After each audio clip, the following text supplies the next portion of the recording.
The first Deadlock patch in December really shook up some heroes and their placement in our tier list, and left many players asking questions like, is Haze really nerfed? Did Wraith get absolutely gutted with her ultimate rework? And will 7 finally be able to use his ultimate on enemies instead of just tier 3 neutral camps? Well, the team here at Tracklock have spent the last 3 days compiling the data since the patch, and we're here to give you the latest info about who to play and who to avoid.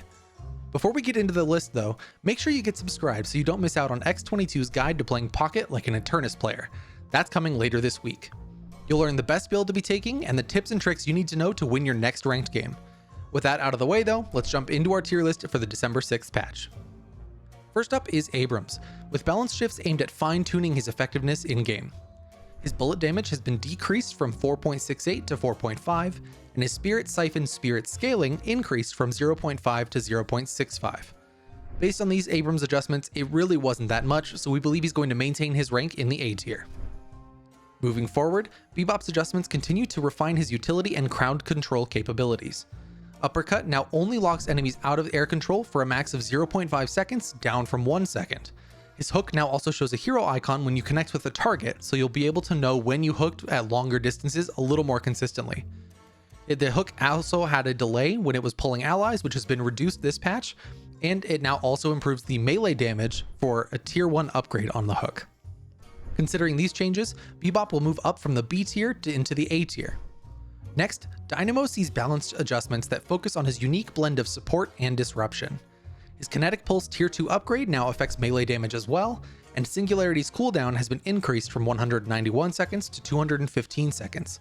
Also, Singularity now only deals half damage to objectives, so the ability won't be as consistent in being up in every single fight and dealing some damage at the same time. As a result of these adjustments, Dynamo's moving nowhere and will stay right in the B tier. On to Grey Talon, a hero whose toolkit continues to evolve with nuanced balance tweaks and a slight rework to Immobilizing Trap. So, Immobilizing Trap has actually been renamed into Spirit Snare. Spirit Snare now applies a curse debuff for 1.75 seconds to all enemies in the radius when it triggers instead of a tether.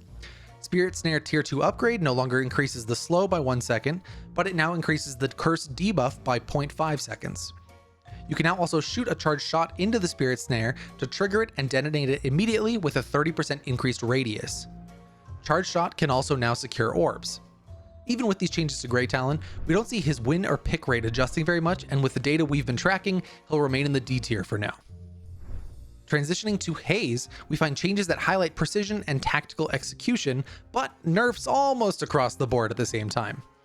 Smoke Bomb tier 1 sprint has been reduced from 6 to 5, and the tier 3 upgrade charge time has been reduced from 10 seconds to 7 seconds.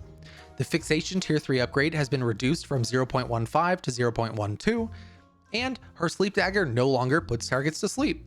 It now disables them, making them move at 2 meters per second and unable to take any other actions. They do still, however, wake up when they take any damage. Sleep Dagger now takes effect immediately rather than after a brief delay as well. Now her ultimate, the cooldown has been increased from 138 seconds to 150 seconds, the tier 1 upgrade has been reduced from 7 spirit damage to 6, and the Bullet Dance tier 2 upgrade has been increased from minus 38 second cooldown to minus 40 seconds.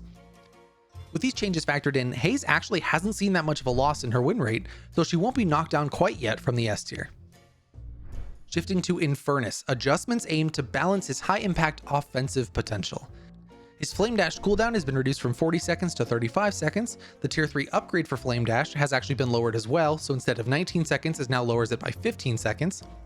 The Flame Dash tier 3 upgrade now also makes the ability a charged ability, so you'll be able to have multiple charges going into those late game team fights. Afterburn Spirit scaling has also been increased from 0.5 to 0.6.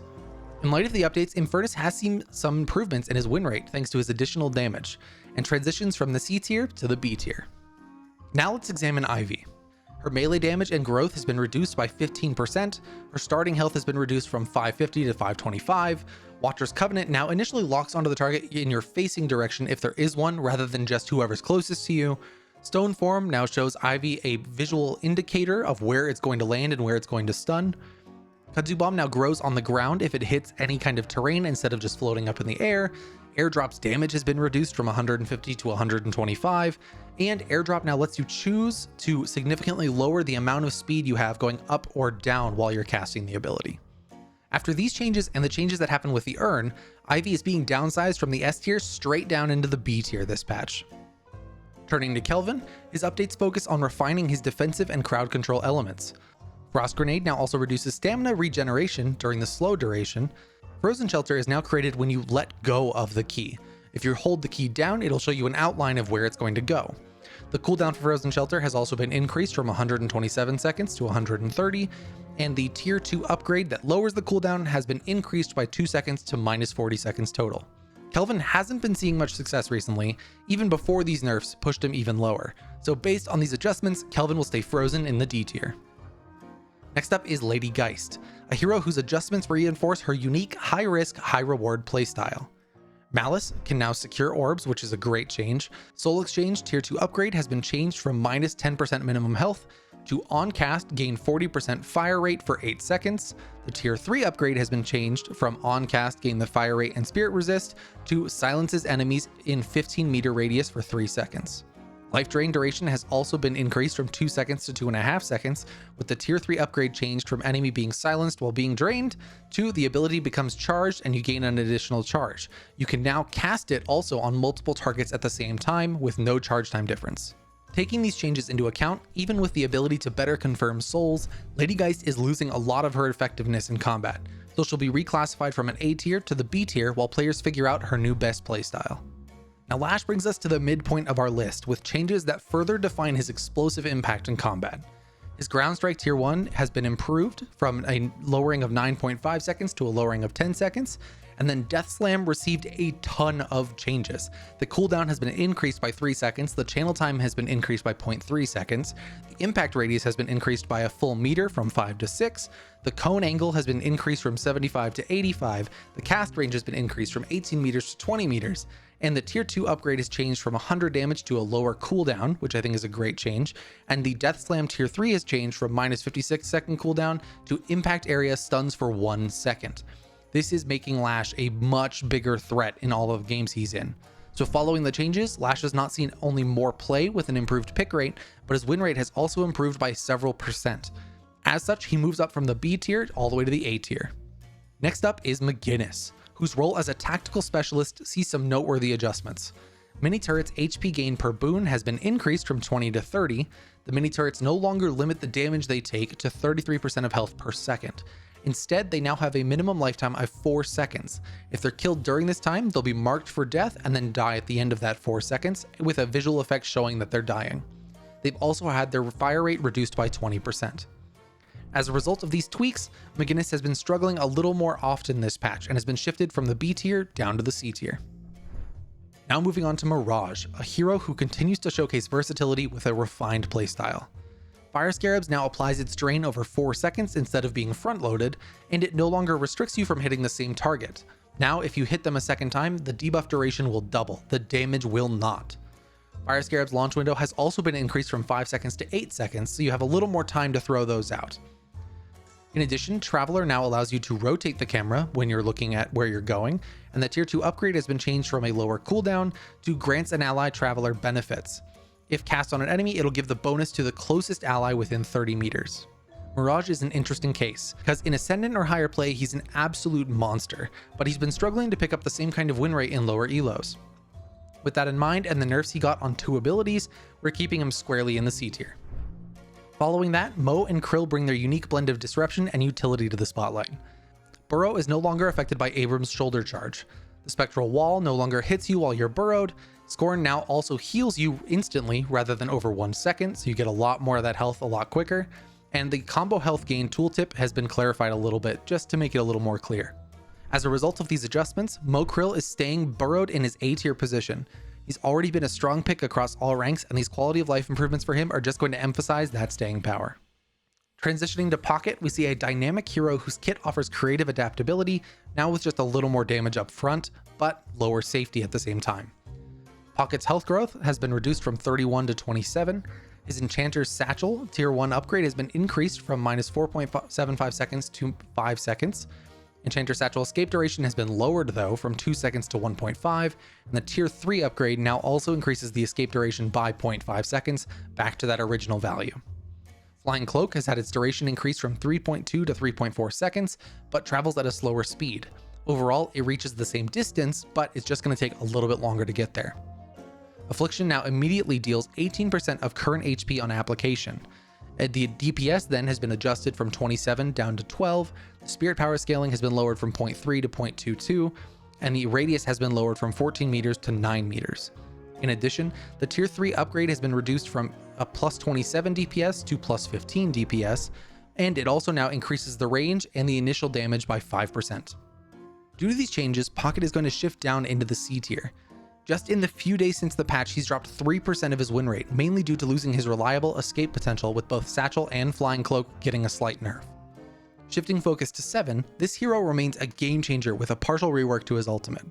Stormcloud now grants you a secondary ability, Lightning Strike. It is a one-time use AoE ability that you can target anywhere in your ultimate's range. After a 2-second delay, it releases a vertical lightning strike onto a small area, knocking enemies away from that area and dealing damage with some spirit scaling. There is visual indicators for enemies that are about to be hit as well, so if you're on the receiving end, you may be able to dodge it.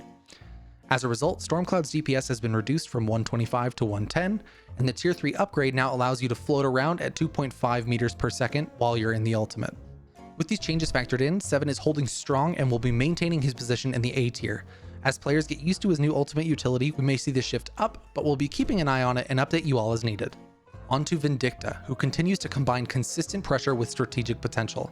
Her health has been reduced from 550 to 525, her Crow Familiar projectile speed has been increased from 3500 to 4750, the stake cooldown has been reduced from 42 seconds to 40 seconds, with the tier 2 upgrade increasing it to minus 20 seconds from minus 19, the tier 3 upgrade has been reduced from 0.75 seconds to 0.5 seconds, and it also now increases the capture radius by 2 meters. For her ultimate Assassinate, the time between charges has been increased from 1.6 seconds to 2 seconds, the base damage has been reduced from 130 to 120, and the tier 2 upgrade damage has been reduced from 140 to 130. Vindicta has been seeing more and more play and success from that play, so she'll be moving from the A tier to the S tier even despite the nerfs she received. We don't feel like the nerfs have changed virtually anything about why she is able to snowball so effectively, and her win rate boost this patch supports our thoughts. Now let's examine Viscous, a hero that blends area control with goo tactics seamlessly. The cube cooldown has been reduced from 48 seconds to 42 seconds, the cast range has been reduced from 30 meters to 26 meters though, so you'll be able to heal more often but need to be closer to your target to do so. Puddle Punch radius has been increased from 4 to 4.5, the slow has been reduced from 20% to 15%, the tier 2 upgrade slow reduce increase has been lowered from 20% to 15% for a total now of 30 once you get it, and the Puddle Punch tier 3 upgrade now causes the punch to become a heavy melee. This means it can trigger effects like melee charge if you're looking to do that. The goo ball damage has had its spirit power reduced from 1.3 to 1.1, and the tier 2 upgrade damage reduced from 120 to 90. After these changes, Viscous is still going to be a niche pick that doesn't make them super successful in most games. That means they'll be maintaining their position in the C tier. As players begin to get more comfortable with these changes, we may see a shift that relies on Viscous as more a support-oriented hero, which could change their win chances. Turning to Warden, this defensive powerhouse holds a strong place in high-pressure scenarios. Fire rate spirit power scaling has been reduced from 0.25 to 0.22, and his ultimate Last Stand has had its resistance reduced from 60% to 30%. Last Stand now only goes on cooldown for 20 seconds when interrupted rather than the full cooldown. In addition, the tier 2 upgrade now reduces the cooldown by 35 seconds. The tier 3 upgrade has been changed from lowering the cooldown to a 50% bullet and spirit resistance plus 2.5 seconds of the duration. Warden is going to remain in our S tier this patch, as even with some of the nerfs, he's still going to remain a threat to enemies who get caught in the cage, which opens up favorable exchanges for his team. For now, he's even holding the highest win rate among all heroes, which is around 55%. Up next is Wraith, a versatile hero with a balance of damage and crowd control utility. Bullet damage growth for Wraith has been increased from 0.37 to 0.39. Her full auto tier 2 spirit damage per bullet now has a default 0.05 spirit scaling. This means that we're lowering the tier 3 upgrade by the same amount to even it out. The tier 3 upgrade also has been changed from 30% bullet lifesteal to 20% bullet and spirit lifesteal. Her ultimate telekinesis now actually is reworked a little bit. It lifts the enemy into the air and then slams them into the ground, leaving them silenced and disarmed for 2.5 seconds instead of just in the air. Its cast time has been reduced from 0.7 seconds to 0.4. The projectile speed has been increased from 650 to 750. And the tier 2 upgrade now applies to the silence and disarm instead of the lift itself, and it's been increased to 0.75 seconds. In addition, the tier 3 upgrade now no longer bounces to all nearby enemies and instead only bounces to one other allied hero within 20 meters. Even while these changes seem mostly like nerfs, Wraith's win rate has actually begun to increase. So for now, she'll go from the C tier to the B while players learn how to play around her new ultimate. She's another hero we have our eyes on to see how things play out. Finally, we have Yamato, a highly mobile and adaptable choice ready for any challenge. Her Flying Strike tier 3 upgrade now also lets you grapple to ally heroes, which is a great change for her, and the Shadow Transformation cast time has been lowered from 2 seconds to 1.5 seconds. In addition, it no longer has a 0.6 second post cast time, and the tier 3 upgrade now also increases her resist by 15%. Yamato is going to stay locked in the B tier for now. Once players learn how to play around the ally grapples and the quicker cast time on her ultimate, we expect to see some increases in her win rate as well. So check back when we update our tier list next week after we get some additional data. Now, let's double check our full tier list and pass it off to you. Did your favorite hero get buffed or nerfed? Let us know in the comments, and be sure to get subscribed for more content from the Tracklock team. Later this week, we'll be releasing an Infernus player's guide to playing Pocket that'll help you dominate even despite his nerfs. Until then, good luck in your games, and we'll see you again soon.